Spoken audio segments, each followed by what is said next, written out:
Vamos ler um versículo só. Vamos ler todos a uma só voz. Mateus, capítulo 5, versículo 9. Diz assim, vamos todos? Bem-aventurados os pacificadores, porque serão chamados filhos de Deus. Oremos. Pai, nós estamos diante do Senhor. E te pedimos que o Senhor Deus fale ao nosso coração nesta hora. Nós já te louvamos com os nossos cânticos, com as nossas ofertas, com as leituras da tua palavra que fizemos, mas agora te pedimos que o Senhor fale aos nossos corações. E te pedimos que o Senhor Deus cative as nossas mentes e corações.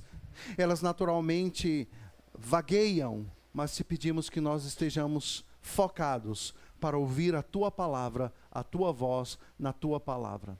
É assim que nós oramos no nome de Jesus. Amém. Meus queridos, o versículo 9 de Mateus, capítulo 5, faz parte de um grande sermão pregado por Jesus Cristo no monte, conhecido como o Sermão do Monte. Jesus estava com talvez centenas e centenas de pessoas no monte. E ele passou a ensiná-los. Então nós estamos diante de um sermão bem longo, pregado por Jesus, que começou no capítulo 5 e vai até o capítulo de número 7. A riqueza do conteúdo da pregação de Jesus é tão maravilhosa que nós somos incapazes de pregar este sermão de uma só vez. Lá na nossa igreja, na Lapa, eu estou caminhando para elaborar o 44º sermão no Sermão do Monte. Então, quase 44 sermões, só nesses 3 capítulos do Evangelho de Mateus, dado a riqueza, dado a profundidade das palavras de Cristo. Aos seus discípulos. O Sermão do Monte vai nos falar a respeito das características do cidadão do reino dos céus. Daqueles que foram chamados para servir a Cristo. Daqueles que foram convocados para tornarem-se filhos de Deus. Todas as características vistas, pelo menos nesta primeira parte das bem-aventuranças, vão falar de características daqueles que são ou foram tornados filhos de Deus. Portanto, o Sermão do Monte não é uma meta de vida, não é um objetivo final de vida, mas o sermão expressa as características daqueles que foram feitos filhos de Deus. É importante ouvir isso porque nenhum ser humano sobre a face da terra, por mais que se esforce, poderá reunir na sua vida e na sua experiência todas as características que são listadas no Sermão do Monte.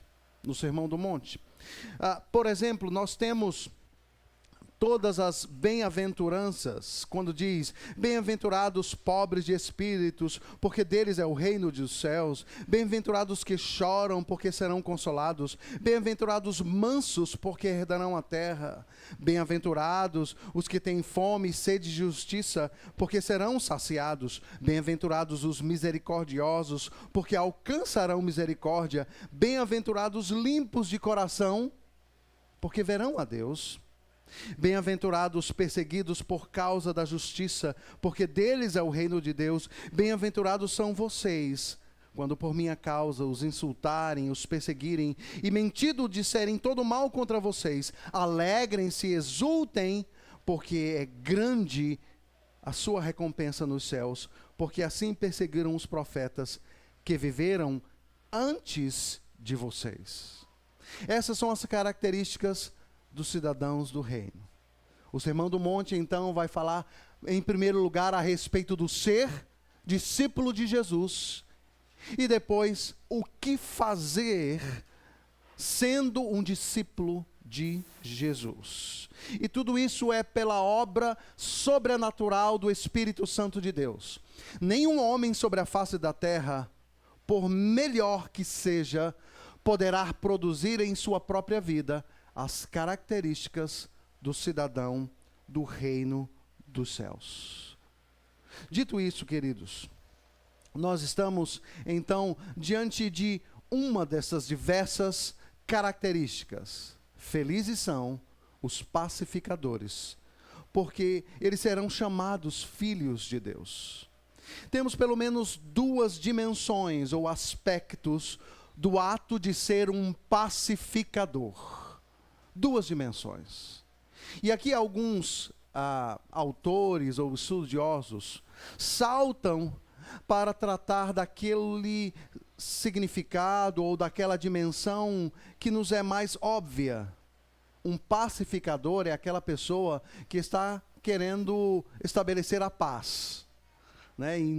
Então, as pessoas estão pregando a paz. Lideranças políticas e militares estão pregando a paz. Outras não estão pregando a paz. Mas existe um significado mais crucial, mais profundo, que se encontra aqui nesta bem-aventurança, no versículo de número 9. Essa é a dimensão mais primária de ser um discípulo de Cristo, ou um pacificador. Queridos, a palavra no Antigo Testamento para paz, ela talvez seja bem conhecida de nós. É a palavra shalom, que traduzida para o português significa paz. Mas o significado da palavra shalom é muito abrangente, absolutamente muito maior do que nós possamos imaginar. Paz, segundo as Escrituras Sagradas, não é simplesmente o cessar fogo ou o parar uma guerra. Quando duas nações estão lutando e os seus líderes têm uma reunião e eles, no final da reunião, decidem cessar fogo. Paz. Não. A paz na Bíblia é muito mais do que isso. Inclui isso, mas vai muito além, muito mais profundamente. Shalom ou paz tem um significado que transmite completude, saúde, bem-estar. Significa a plena e perfeita harmonia entre os céus e a terra. Então a paz do Senhor significa uma restauração completa da ordem criada. Onde a natureza, a criação não mais se ergue com os seus furacões, com os seus terremotos, com as suas erupções, com as suas destruições, com as suas inundações ou com as suas secas que matam, destroem. A paz de Deus estabelecida sobre a face da terra é a plena harmonia entre os céus e a terra.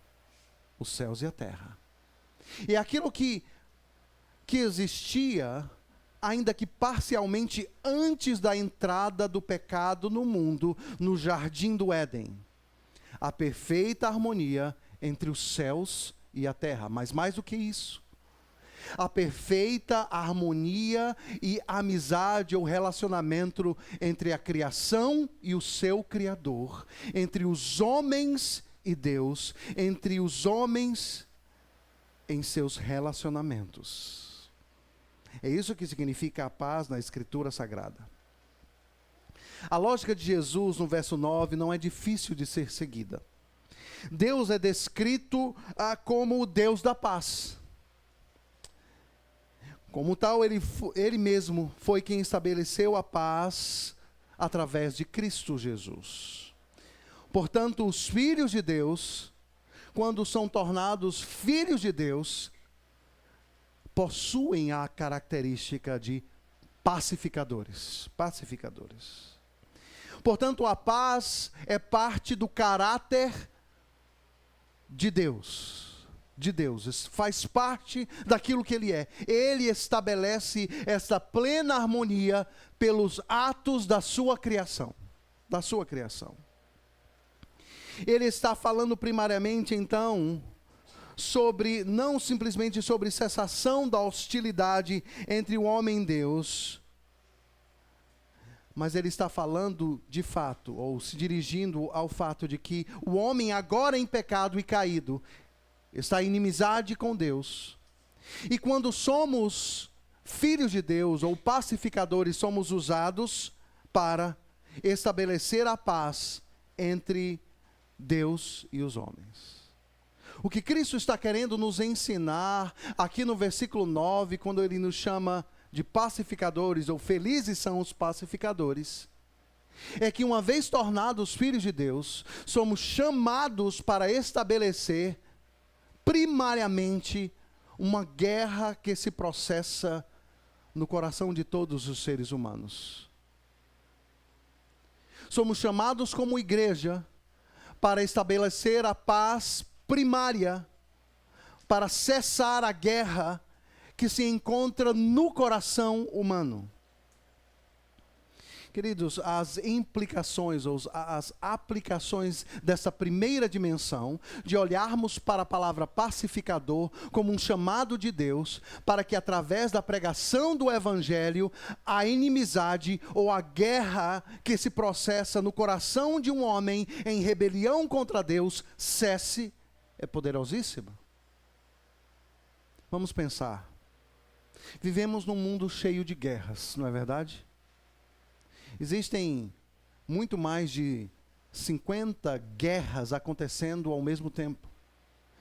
Não é simplesmente a guerra entre Ucrânia e Rússia, entre Israel e o Hamas, que estão acontecendo agora. Existem muito mais guerras do que nós podemos imaginar ou ler nos noticiários. Então, talvez nós nos precipitemos a tentar pregar uma paz de qualquer jeito, na tentativa de estabelecer aí a harmonia entre as nações. Queridos, se pensarmos no número de mortos, como consequências, guerras estabelecidas desde a queda, desde o pecado, até hoje, talvez homem nenhum tenha a capacidade de contabilizar quantas mortes aconteceram por guerras. Para vocês terem uma ideia, uma das guerras mais mortíferas da história da humanidade foi a Segunda Guerra Mundial, que matou por volta de 35 a 85 milhões de pessoas. É o dobro do estado de São Paulo dizimado. Você já imaginou isso? Se hoje talvez a população do Rio e de São Paulo simplesmente desaparecesse. Que tragédia. Isso foi o que uma só guerra, a Segunda Guerra Mundial, destruiu. O cenário político-militar do Sermão do Monte acontece dentro de um período em que o Império Romano está em expansão. Os judeus buscavam um Messias, que fosse um líder militar.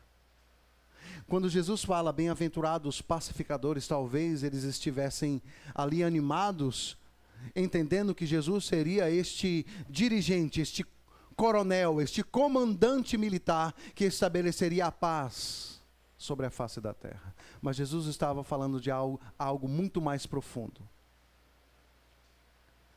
Os homens podem se reunir, lideranças podem se reunir, pessoas podem tentar estabelecer reconciliação e paz, líderes políticos. Mas se a guerra mais primária que ocorre no coração não cessar, a guerra não cessou e a paz não é estabelecida. O que Cristo está querendo dizer aqui primariamente nessa dimensão é que quando um homem e uma mulher é alcançado no coração, e esse coração é regenerado pela mensagem do Evangelho, a paz, a verdadeira paz começou a ser estabelecida. Porque não adianta um esforço político externo se o coração permanece em guerra contra Deus. O que Cristo está apontando então primariamente nesta primeira dimensão, nos coloca como igreja numa posição de pensarmos. Somos uma plantação. Estamos numa cidade. E aqueles que aqui residem sabem o quanto esta cidade precisa do Evangelho.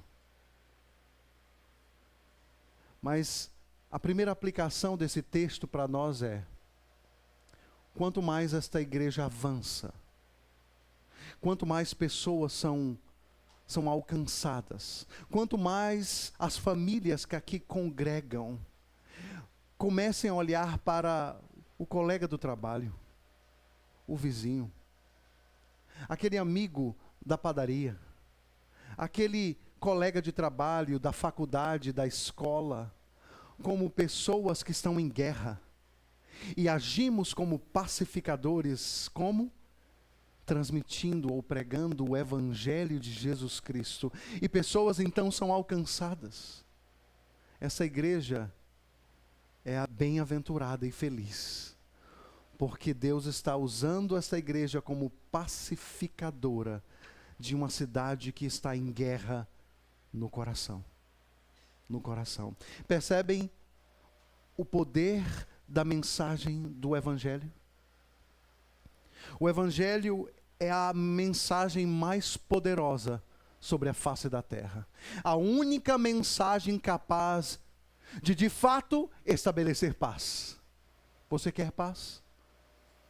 Pregue a palavra de Deus. Para que famílias se reconciliem, porque elas primariamente se reconciliaram no coração com Cristo. Para que irmãos, pais e filhos, parentes, amigos, colegas se reconciliem, porque elas se reconciliaram primariamente no coração. A maior guerra se processa no coração do homem, no coração do homem. Quando a igreja se envolve na missão de fazer Deus conhecido, de propagar as boas novas do Evangelho, ela é um instrumento de paz sobre a face da terra. Essa é a loucura do Evangelho. A paz estabelecida por Deus na face da terra, ela não é estabelecida primariamente com armas, mas ela é estabelecida através da pregação do Evangelho. Da pregação do Evangelho. Se o Senhor não transformar um coração, a guerra continua e a paz não se estabelece. Mas felizes são aqueles que são chamados a serem pacificadores, porque eles serão chamados filhos de Deus, filhos de Deus. Isso não significa dizer que todos são igualtados em todos os aspectos do evangelismo pessoal. Isso significa que todos nós compartilhamos da mesma responsabilidade de vivermos de forma autêntica o Evangelho e de pregarmos a mensagem que é poderosa para salvar pecadores e para estabelecer paz. Paz. Paz. Queridos, vamos então à segunda dimensão. A primeira dimensão então é que quando você é usado por Deus para falar do Evangelho, da Bíblia, da Palavra de Deus, você está sendo agente de pacificação sobre a face da terra. Porque a guerra mais primária e interior é a que se processa no coração. Segunda dimensão do termo pacificador, em Mateus capítulo 5, verso 9. A segunda dimensão da palavra pacificação tem a ver com o fato de que os filhos de Deus buscam paz em seus relacionamentos. em seus relacionamentos. Esta dimensão é igualmente desafiadora. Obviamente é um desafio a nós falar de Jesus para pessoas do nosso convívio.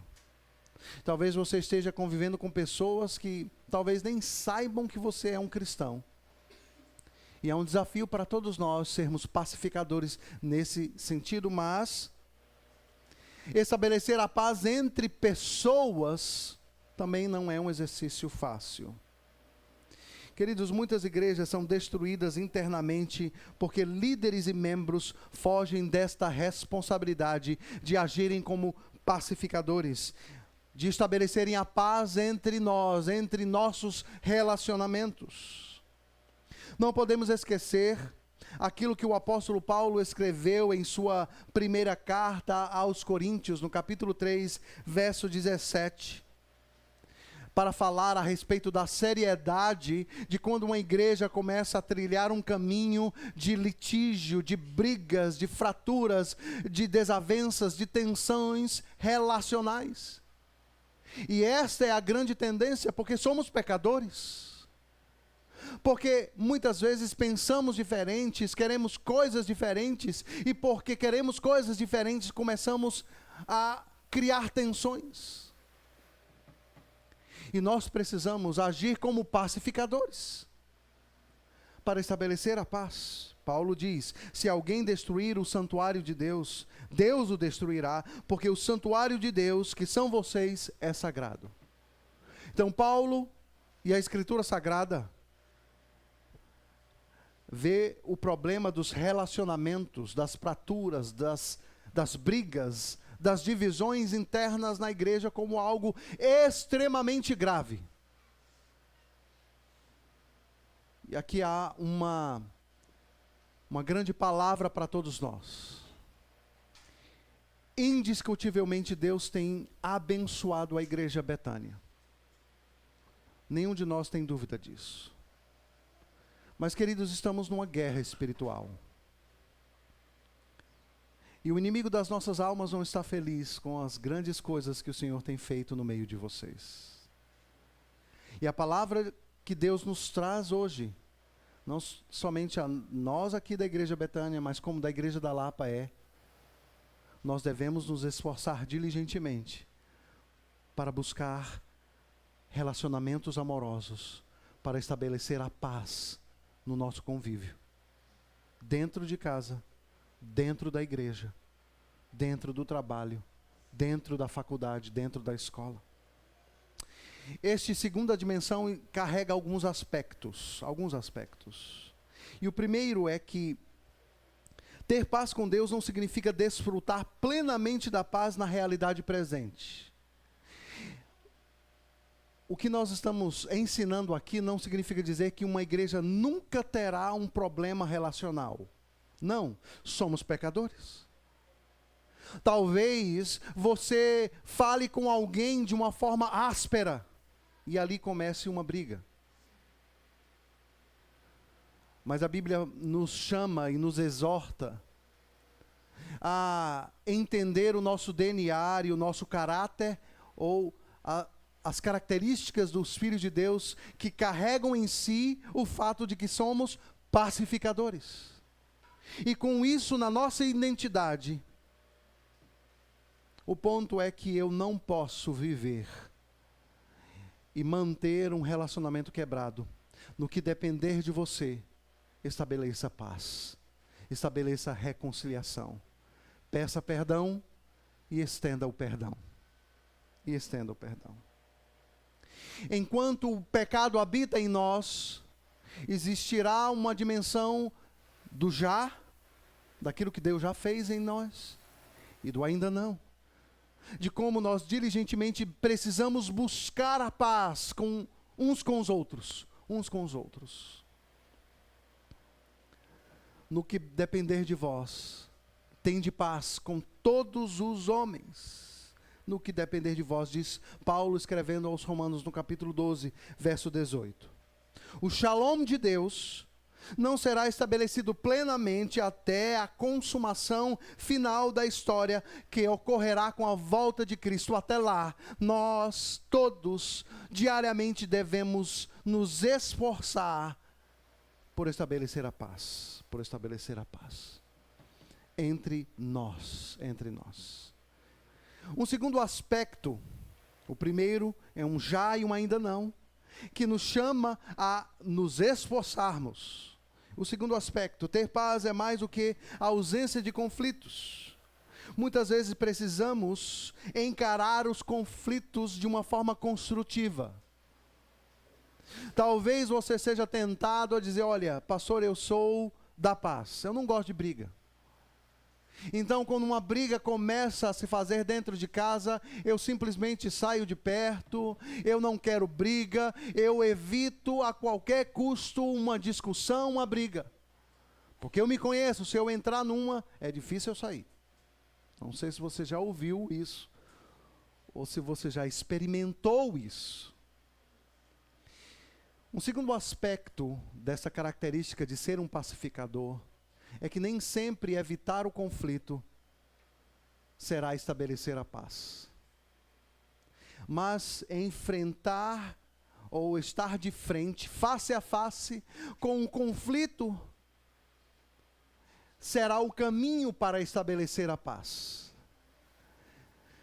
Sabe aquele tema com a sua esposa, com o seu marido, que vez ou outra vocês se pegam brigando na mesma coisa? Sobre a mesma coisa. Sabe aquele tema que vez ou outra irmãos da igreja discutem, começam uma tensão, uma dificuldade relacional? Sabe aqueles temas de conflitos e brigas que acontecem dentro de casa, fora de casa e dentro da igreja, e no esforço de dizer, olha, eu sou da paz, eu não quero, eu vou sair daqui, eu vou sair de perto, e você percebe que o conflito permanece, e ele vem de novo, e um passa na cara um do outro, de novo, e ele está num ciclo sem fim. Segundo aspecto, para estabelecer e buscar a paz, exercendo a identidade de ser um discípulo de Cristo, que nos chama de pacificadores, é que eu preciso sentar com os meus irmãos, no poder do Espírito Santo, com humildade, paciência e mansidão, que são frutos da ação do Espírito de Deus no coração de um homem e de uma mulher, para estabelecer a paz, quando eu enfrento de frente, sendo redundante, quando eu estou face a face com um conflito.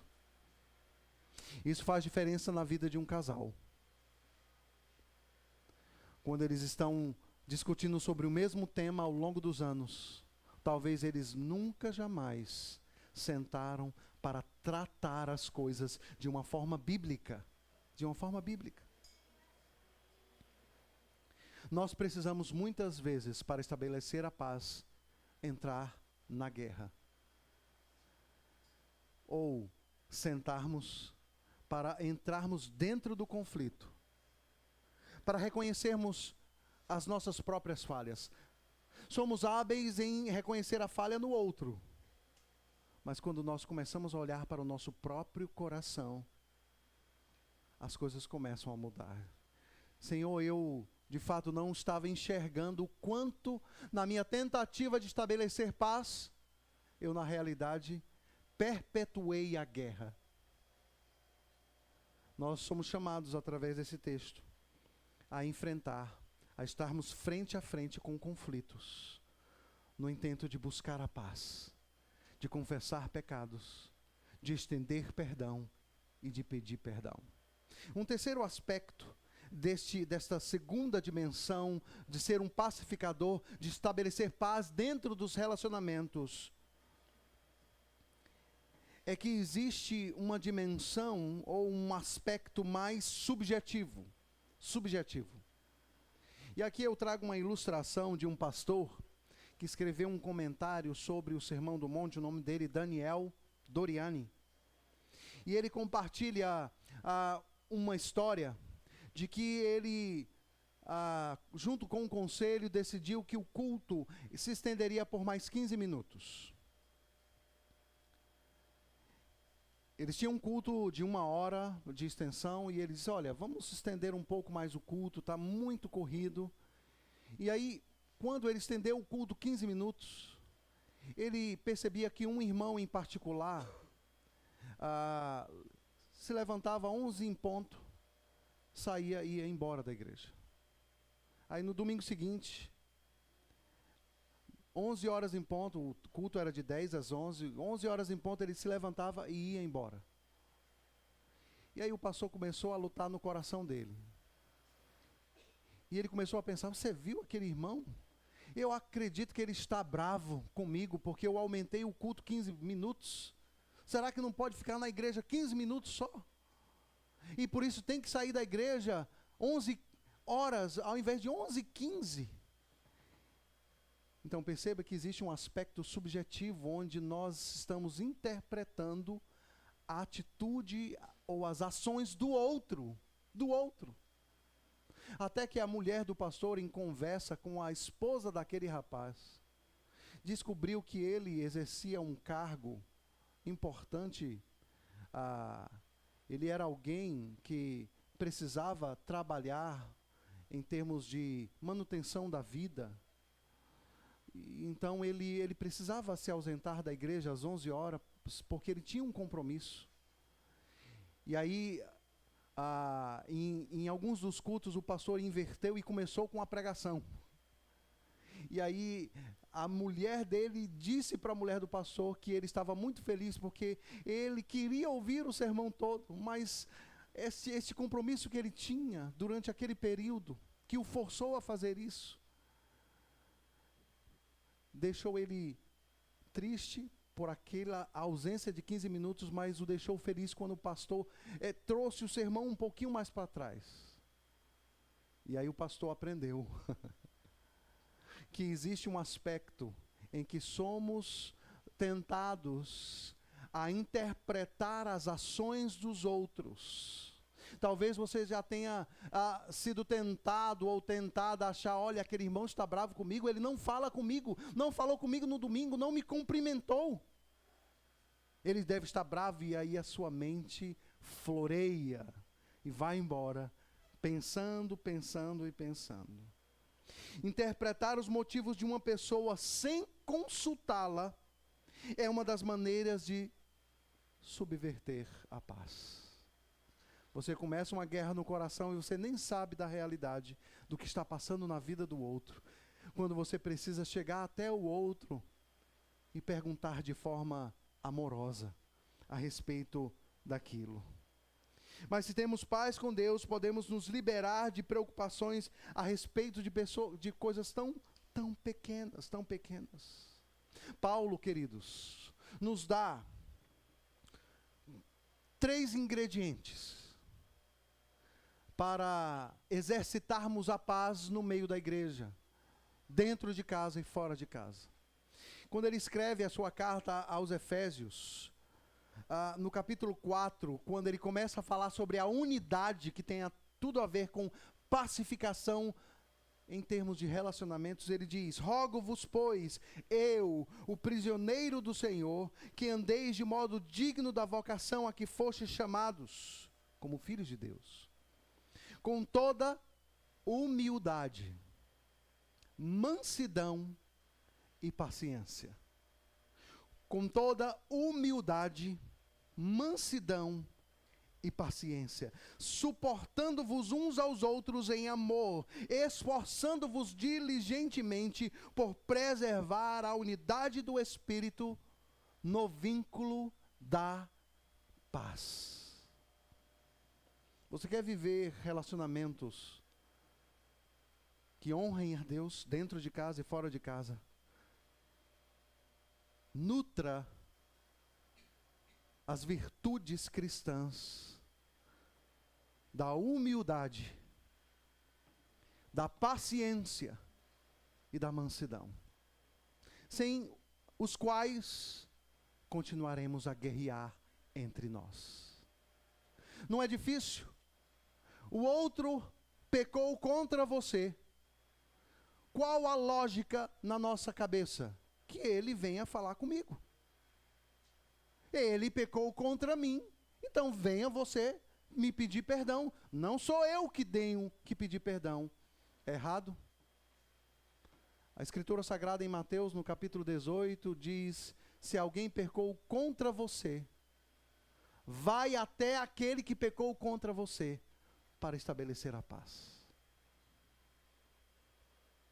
Se nessa primeira conversa, humilde, mansa e paciente, o outro não reconheceu o pecado que ele cometeu contra você, traga uma ou duas testemunhas que estão dentro da situação, pessoas piedosas, discretas, e vá ao encontro para estabelecer a paz. Se a guerra ainda não cessou, peça ajuda aos líderes da igreja, para que eles possam te auxiliar nesse processo. Humildade, paciência e mansidão são 3 ingredientes que nós devemos usar para estabelecer paz nos relacionamentos. Aplicações finais, queridos. Como eu posso viver como um cidadão do reino dos céus? Como eu posso ser um pacificador? Pastor, eu tenho dificuldades no coração. Eu sou uma pessoa explosiva. Eu sou uma pessoa que ao longo de toda a história da minha vida, eu sou conhecido como alguém de pavio curto, que não mede palavras, que abre a boca e machuca outras pessoas, fala de forma áspera. Busque a graça de Deus e o poder do alto.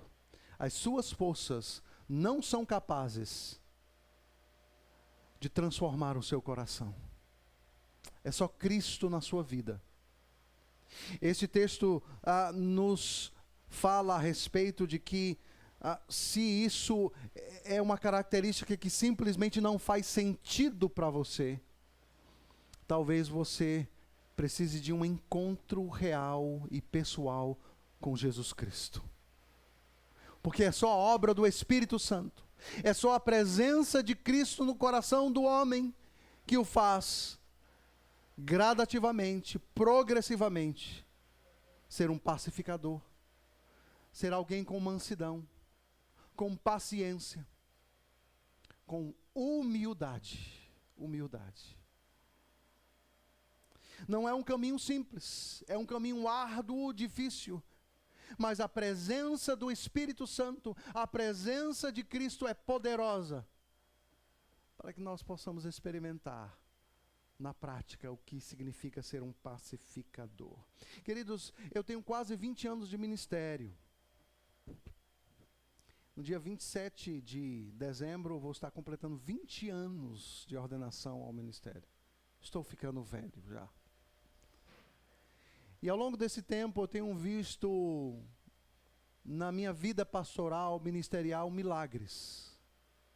E o maior milagre é quando pessoas são quebrantadas, quando os corações são desfeitos ou desarmados e pessoas são alcançadas por esta mensagem poderosa e maravilhosa. E isso leva a famílias inteiras a reconciliarem-se. Que coisa linda. Que coisa maravilhosa. É quando um casal se reconcilia depois de um vendaval, depois de uma tempestade. Que coisa linda e maravilhosa quando pais se reconciliam com filhos e filhos com seus pais. Quando parentes, amigos estabelecem paz. Mas ao mesmo tempo, infelizmente, muitas vezes eu tenho visto pessoas com coração de pedra, com corações duros, orgulhosos, que não estão atuando como pacificadores, mas estão jogando lenha na fogueira. Queridos, os filhos de Deus não jogam lenha na fogueira. Eles, pelo contrário, eles estabelecem a paz entre os relacionamentos. Eles agem para apagar o fogo, não para atiçar o fogo.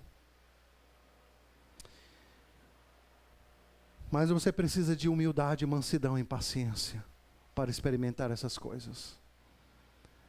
Você precisa da obra de Cristo, do Espírito Santo no coração. Eu gostaria de finalizar esta exposição do Sermão do Monte, bem-aventurados os pacificadores, porque eles serão chamados filhos de Deus, com uma citação de um antigo pastor, de nome João Calvino, que diz: a certeza de que Deus é realmente nosso Pai está no desejo de viver em obediência a Ele. Isso significa almejar colocar um fim em toda desarmonia, até onde o nosso poder permite. Que Deus nos abençoe.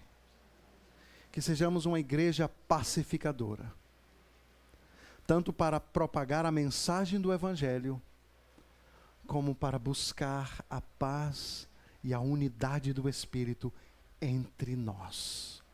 Que Deus nos abençoe mais uma vez. Muito obrigado por nos acompanhar até o final deste vídeo.